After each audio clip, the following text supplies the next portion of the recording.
Welcome to Daily Life in the Past. Here, we explore how ordinary people lived before modern technology and comfort shaped everyday life. If you enjoy learning about the past, feel free to leave a comment and let us know where you are watching from. And if you would like to support the channel, a like or subscription is always appreciated. For most of human history, people lived in homes that were smaller than many people expect today. This was not because people liked being cramped. It was because homes were shaped by limits: what materials were available, what it cost to build, how hard it was to heat rooms, how families worked, and what privacy even meant in different times. This video explains the main reasons older homes were smaller. We will look at building materials and labor, heating and energy, storage and household goods, family life and shared space, and how cities and rural life created different kinds of housing. The goal is not to praise small homes or criticize big ones. It is to understand how housing worked before modern systems like cheap industrial materials, central heating, electric lighting, indoor plumbing, and mass home building. First, it helps to define smaller. Today in the United States, new single-family homes have often been built in the range of roughly 2,000 to 2,700 square feet in recent decades, with changes up and down over time. In the mid-1900s, new houses were commonly far smaller, often around 900 to 1,000 square feet. Earlier than that, many ordinary people lived in homes that might have had only one or two main rooms, sometimes with a loft, and sometimes shared with animals or used for work as much as for rest. But size alone does not tell the whole story. Older homes also had different room functions. A bedroom might not exist as a separate space. A kitchen might be the same room as the living and sleeping area. A bathroom often did not exist indoors at all. Even when a building had multiple rooms, only one might be used most of the time, because it was the only room that could be warmed and lit. Now let us break down the main forces that kept houses smaller. Material limits and the cost of building. Before modern industry, almost every part of a house was expensive in time and skilled labor, even if the raw materials were nearby. Stone, brick, and earth were the main building materials in many regions. Each came with limits. Timber buildings required large, straight trees and the ability to cut, shape, and join them. Good beams were valuable. In many places, forests were controlled by landowners or governments, and access to timber could be restricted or costly. Even when wood was available, the work to fell trees, transport them, season them, and shape them into usable parts took a great deal of labor. Stone buildings required quarrying and hauling heavy material, then skilled masonry. Stone walls are strong, but building them is slow and physically demanding. Brick buildings required fuel to fire the bricks. That meant access to wood, charcoal, or later coal, plus kilns and knowledge. Bricks could be made locally, but the process still required organized labor and energy. Earth-based construction, like adobe, cob, rammed earth, or wattle and daub, could use local soil and plant materials. These methods were often cheaper in cash terms, but they still required time, maintenance, and correct building knowledge. Thick earth walls can last a long time, but they must be protected from water. In all these cases, the larger the house, the more materials and labor were needed, and the more the household had to invest up front. This matters because for most people in the past, extra cash was limited. Many families lived close to what they produced. If a farm household had a good year, the priority might be tools, seed, animals, taxes, rent, or food stores, not extra rooms. Also, construction was not usually done by large professional companies. Many homes were built by the household, the community, or local craftsmen. Expansion happened slowly, sometimes over years. A home might start small and grow as a family gained resources, but the starting point was often compact. Another important point: older houses often had to serve as both home and workplace. A family might weave cloth, process food, repair tools, or store harvests at home. That might sound like it requires more space, but it often meant multi-purpose space rather than many specialized rooms. One room might serve as cooking area, work area, eating area, and sleeping area. A larger number of separate rooms would mean more walls, more doors, more roof area, and more building cost. Heating needs, and the one warm room problem. One of the strongest reasons older homes were smaller is simple. Heating was difficult and expensive.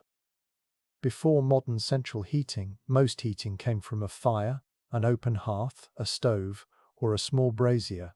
These methods produce heat in one spot. The farther you are from the heat source, the colder it gets. Heat also escapes easily through cracks, thin walls, and poorly sealed windows. Because of that, families tended to live in the part of the house that could be heated most effectively. In many places there was a main living room, sometimes called the hall, the keeping room, or simply the main room, where people cooked, ate, did work, and spent the most time. Extra rooms were not useless, but they were often cold much of the year. Heating them would require extra fuel, and fuel could be one of the biggest household costs. Fuel was not free. It had to be cut, carried, dried, or purchased. In wooded areas, people might gather firewood, but that still took time and effort. In cities, fuel had to be brought in, sold, and carried to the home. Where coal was used, it still had to be bought and delivered. So a smaller home could be warmer per unit of fuel. Smaller rooms also reduce the volume of air that must be heated. Low ceilings, thick walls, and small windows helped retain heat. Many older buildings were designed to hold warmth in winter and reduce heat in summer. But the basic truth remained: heating many rooms daily was not realistic for most ordinary households. This shaped floor plans. If only one or two rooms were regularly heated, building many more rooms did not improve daily comfort enough to justify the cost. Lighting before electricity also limited how much of a house could be actively used. Candles, oil lamps, and half-light were dim and produced smoke or smell. Light was strongest near the flame, so people clustered where light and heat were available. Large multi-room interiors would often be dark, especially in winter. Windows could bring in daylight, but glass was expensive for a long time, and large windows increased heat loss. Many older homes used smaller window openings, shutters, and thick curtains to manage cold and drafts. That helped with heating, but it also limited natural light indoors. Plumbing and the hidden space modern houses need. Modern homes devote a lot of space to systems that were once rare. Indoor bathrooms, water heaters, plumbing pipes, sewer lines, utility rooms, laundry rooms, and sometimes large mechanical closets. In many past societies, water was carried by hand from wells, pumps, rivers, or public fountains. Waste removal was handled through privies, latrines, cesspits, chamber pots, or shared facilities. This meant there was less need for built-in bathrooms and long plumbing runs inside the house. That does not mean life was easier. It often meant more daily labor and different hygiene routines. But it does mean older homes did not need to reserve square footage for multiple bathrooms, hallways to reach them, or storage for modern cleaning machines. Even kitchens were different. A modern kitchen is often a large, dedicated room with counters, cabinets, appliances, and a refrigerator. In the past, cooking might be done at a half-full stove, with fewer built-in surfaces. Food preservation relied on drying, salting, smoking, fermenting, cool cellars, or ice where available. These methods use space differently. Cellar, she wood, or pantry might matter more than a wide indoor kitchen. Household goods, furniture, and the stuff factor. Another major reason older homes were smaller is that people owned fewer possessions. That statement can be misunderstood. People still owned important items: tools, bedding, cooking vessels, clothing, religious items, and sometimes books and furniture. But compared with modern consumer life, the average household had fewer pieces of furniture and fewer specialized objects. Clothing was expensive and time-consuming to make. Many families repaired clothing repeatedly. Children's clothes might be altered and passed down.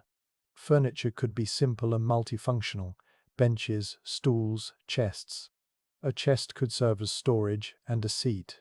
A table might be temporary or foldable. When you own fewer objects, you need less dedicated storage space. Modern homes often include walk-in closets, large wardrobes, garages full of tools and seasonal items, and storage rooms. Older households often used chests, shelves, wall pegs, and small cupboards. Some possessions were stored in barns, lofts, sheds, or shared outbuildings rather than inside the main living space. Food storage also shaped space. Where families stored large amounts of grain or preserved food, that storage might be in bins, lofts, granaries, or cellars, sometimes separate from the main living quarters. The main house did not always need to be large if other structures on the property handled storage, shared living, and different ideas of privacy. The modern expectation that each person should have a private bedroom is historically unusual. In many times and places, family members slept in the same room, often close to the main heat source. Even when a house had multiple rooms, sleeping arrangements could be flexible. Children might share beds, extended family members might live together, lodgers might rent a corner or a bed. This was not only about poverty. It was also about safety, warmth, and supervision. In a world without reliable heating, sleeping near others and near warmth made practical sense. Privacy existed, but it often meant something different. Privacy could mean social privacy, keeping household matters away from outsiders, more than individual privacy inside the family. A curtain, a screen, or a corner could create separation when needed. In many cultures, the home was also more porous. People worked near the home, neighbors visited, and apprentices or servants might live in the household. The boundary between family space and workspace was not always sharp. As economies changed and ideas about childhood, marriage, and personal space changed, homes gradually developed more specialized rooms, separate bedrooms, nurseries, parlors, dining rooms, and later home offices. But for long periods, the standard home did not require this kind of separation. Urban housing, density, land value, and small units. Cities create small homes for a different set of reasons. In dense cities, land is expensive and space is limited. This has been true for thousands of years. In ancient Rome, many people lived in apartment buildings called insulae. These buildings could have multiple stories. Shops might be on the ground level, with living spaces above. The most desirable apartments were often lower down because they were easier to reach and sometimes safer. City apartments for ordinary people were often small. They might have only a few rooms. Water might be shared or brought in. Cooking could be done with small braziers or purchased food. Fire risk was a constant concern in many pre-modern cities, especially where wood construction, open flames, and crowded buildings mixed. Later, during industrialization in the 1800s, many cities in Europe and North America saw rapid growth. Housing was built quickly for workers. Some working-class homes were extremely compact, such as one-up and one-down houses, meaning one room downstairs and one room upstairs. In the worst cases, people lived in cellar dwellings or overcrowded rooms. This was driven by wages, rents, and the speed of urban growth. When thousands of people moved to a city for factory work, housing supply struggled to keep up. Builders often aimed to fit as many rent-paying units as possible onto a small plot. Without strong building rules, quality could suffer. So in cities, small homes were often the result of density and cost. In rural areas, small homes were often the result of heating, labor, and household structure. Rural housing, outbuildings, and the house is not the whole farm. When people picture a past farmhouse, they sometimes imagine a large building like a modern rural house.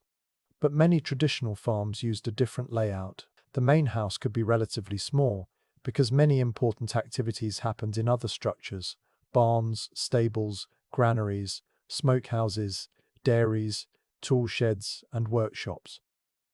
Animals might be kept in separate buildings, or in some regions and periods, under the same roof, but separated by partitions. In cold climates, combining human and animal space could reduce heat loss and make winter care easier, though it also brought problems like smell and sanitation. In milder climates, keeping animals separate was more common. In many farming societies, the main indoor living space was used mainly for tasks that needed shelter, warmth, or security. The rest of the farm carried the storage and heavy work functions. This helps explain why older houses can look small by modern standards, even when the household was economically stable. The living square footage was only one part of the whole working property. Climate and building design. Smaller does not always mean the same thing. Climate affects how homes are sized and shaped. In cold climates, smaller rooms are easier to heat. Thick walls, small windows, and compact shapes reduce heat loss. A compact home can keep a family warmer with less fuel. In hot climates, small homes can still be common, but the reasons may differ. Some hot climate homes focus on shade, airflow, and courtyards. A house might have small interior rooms to stay cool, with life happening in shaded outdoor spaces, verandas, or courtyards. In that setting, the home is partly outside. Also, building materials matter. In some regions, thick adobe or stone walls store heat and keep interiors cooler during the day. That can allow comfortable living in smaller, enclosed spaces, especially when combined with outdoor living areas. So small home can mean different experiences depending on climate. A small stone house in a cold, wet climate may feel dark and tight in winter. A small adobe home with a courtyard in a dry climate can feel open and livable because daily life spreads into the outdoor space. The slow rise of larger homes, industrial materials, and cheap energy. If older homes were small for practical reasons, then the growth of larger homes also has practical causes. One major change is industrial production. As sawmills, railroads, and factories expanded, building materials became cheaper and more standardized. Nails, milled lumber, bricks, glass, and later steel and concrete could be produced in large quantities and shipped long distances. Standardization made construction faster. A builder could order known sizes of lumber. Windows and doors could be mass-produced. Plumbing fixtures could be purchased rather than custom-made. Another major change is energy. Coal, then gas and electricity, made heating more available and more controllable. Later, central heating systems allowed many rooms to be warmed at once. That removed one of the biggest reasons to keep houses compact. Electric lighting also changed how people used space. A home no longer depended on a few bright spots near a flame. Rooms could be lit safely and evenly. That made separate rooms more usable. Indoor plumbing and sewer systems changed home design further. Bathrooms moved indoors and multiplied. Laundry moved indoors. Kitchens became cleaner and more separated from smoke and ash. These systems increased comfort, but also increased the number of specialized rooms. As these changes spread, a house could be larger without becoming uncomfortable, dark, or expensive to use every day. Household size and space per person. Another reason older houses were smaller is that household space was used differently per person. In many periods, households were larger than the modern nuclear family. A household might include grandparents, unmarried relatives, servants, apprentices, or lodgers. In a world with higher rates of early death and economic uncertainty, living with extended family could be a safety net. Even when households were larger, the space per person was often smaller. People shared rooms and beds. There were fewer private areas. In more recent history, especially in the United States, the long-term trend has been fewer people per household, while houses grew larger overall.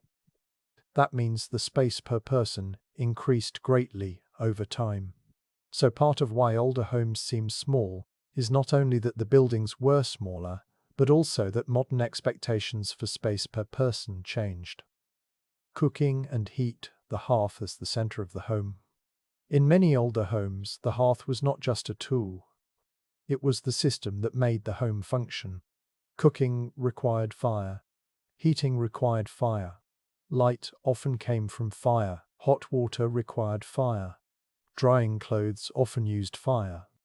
In some cultures, a central hearth, like the Japanese irori, served multiple purposes: heating, cooking, and a gathering spot. When a single feature is the center of daily life, it makes sense that the home is organized around it.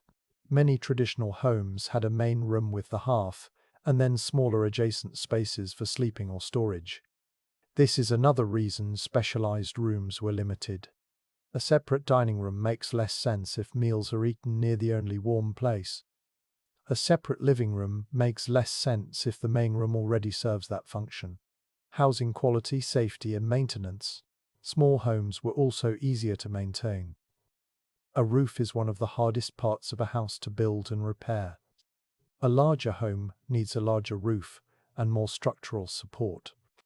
Before modern roofing materials, roofs used thatch, wooden shingles, slate, tile, or metal.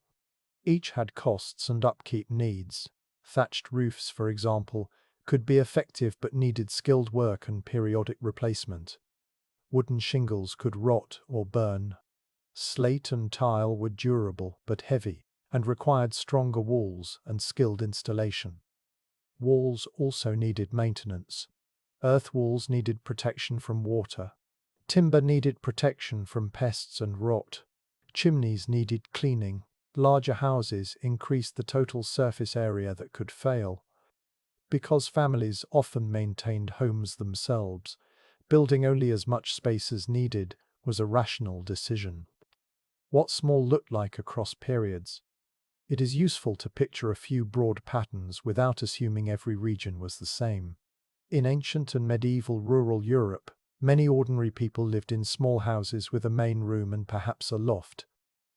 Over time, as wealth and building techniques changed, houses became more divided into rooms. In large ancient cities like Rome, many people lived in apartment buildings. Unit sizes could be small, and the best space often belonged to wealthier residents.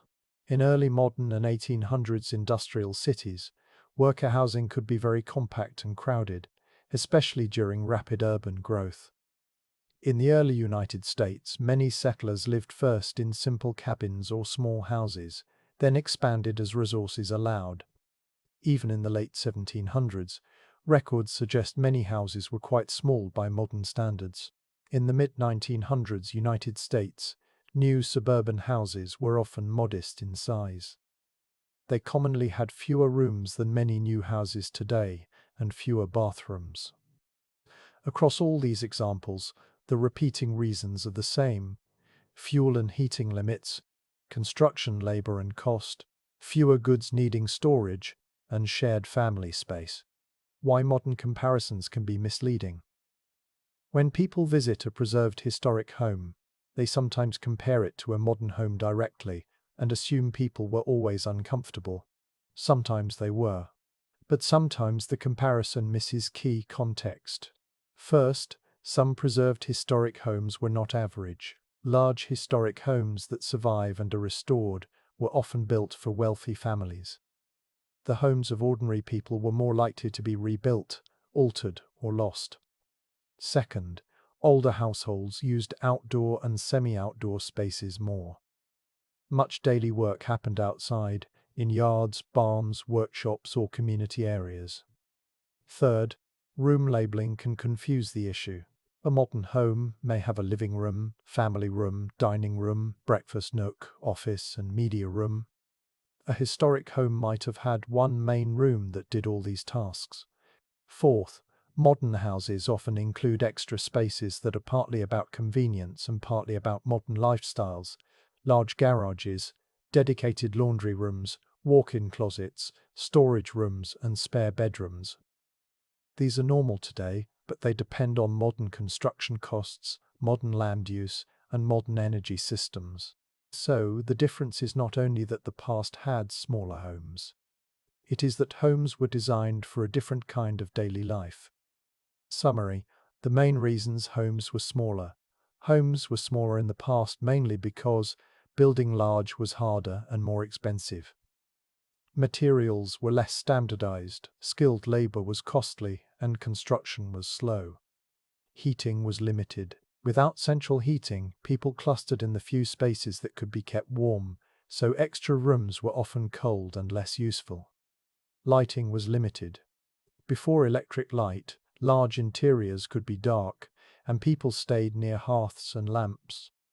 Indoor plumbing was absent or limited. Fewer bathrooms and less indoor infrastructure reduced the need for extra rooms and utility spaces. People owned fewer possessions. With fewer clothes, furniture, and consumer goods, homes needed less storage space. Families shared space differently. Privacy expectations were different, and shared sleeping and multipurpose rooms were common. In cities, density and land cost pushed homes smaller, while in rural areas, outbuildings carried many functions that modern homes keep indoors.